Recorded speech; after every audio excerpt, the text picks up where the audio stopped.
കഴിഞ്ഞ പാർലമെന്റ് തെരഞ്ഞെടുപ്പിൽ കേരളത്തിലെ ഇടതുപക്ഷ പാർട്ടികളിൽ ഏറ്റവും കൂടുതൽ ക്ഷീണം സംഭവിച്ചൊരു പാർട്ടിയാണ് CPI.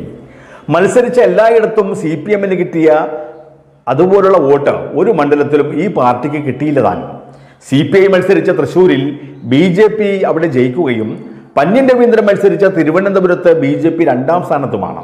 CPIയുടെ അഖിലേന്ത്യാ നേതാവായ ആനി രാജ മത്സരിച്ച വയനാട്ടിലാകട്ടെ കഴിഞ്ഞ തവണ CPI സ്ഥാനാർത്ഥിക്ക് ലഭിച്ച വോട്ടിനേക്കാൾ ആകെ 1% വോട്ട് മാത്രമാണ് കൂടുതലായി അവിടെ ലഭിച്ചത്.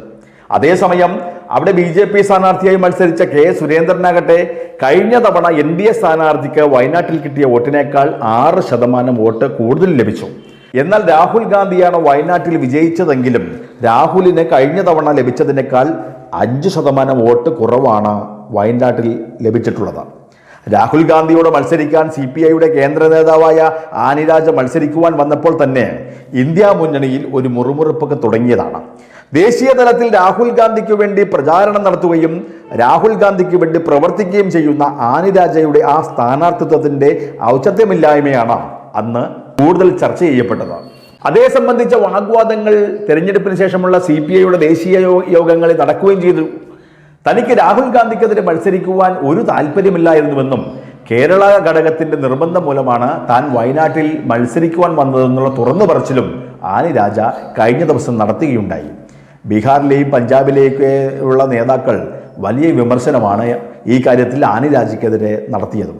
പക്ഷേ ആനി രാജയ്ക്ക് വയനാട്ടിൽ മത്സരിക്കുവാൻ താല്പര്യമില്ലായിരുന്നുവെങ്കിൽ അതവർ നേരത്തെ തന്നെ പറയണമായിരുന്നുവെന്നും ഇവിടെ കൂടുതൽ പേർ ആവശ്യപ്പെട്ടതനുസരിച്ചാണ് ആനി രാജയെ വയനാട്ടിലേക്ക് പരിഗണിച്ചതെന്നുമാണ് ബിനോയ് വിശ്വം അടക്കമുള്ളവരുടെ ആ മറുപടിയും.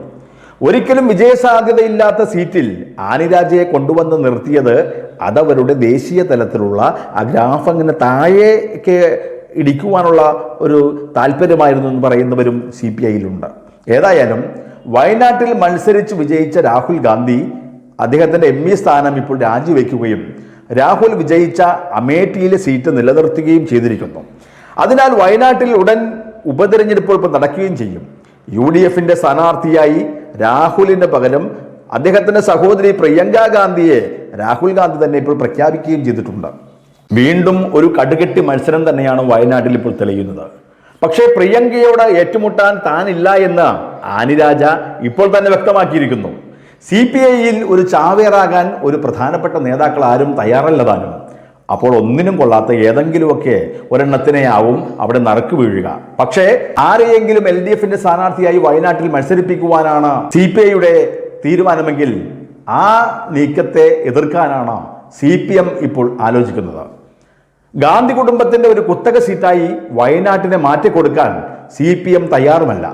അതുകൊണ്ട് CPIയിൽ നിന്നും ആ സീറ്റ് ഏറ്റെടുത്ത് CPMന്റെ ഒരു പ്രമുഖ നേതാവിനെ തന്നെ അവിടെ മത്സരിപ്പിച്ച് ശക്തമായിട്ടൊരു മത്സരം നടത്താനാണ് CPMന്റെ ആലോചന നടക്കുന്നത്. BJP ആകട്ടെ തിരഞ്ഞെടുപ്പിൽ കേരളമൊട്ടാകെ ഉണ്ടാക്കിയെടുത്ത വോട്ട് വർധനവിന്റെയും സുരേഷ് ഗോപിയുടെ MP സ്ഥാനവും മന്ത്രിസ്ഥാനവും മുൻനിർത്തിയുള്ള ആ പ്രചാരണവും സ്ഥാനാർത്ഥിത്വമാണ് ആലോചിക്കുന്നത്.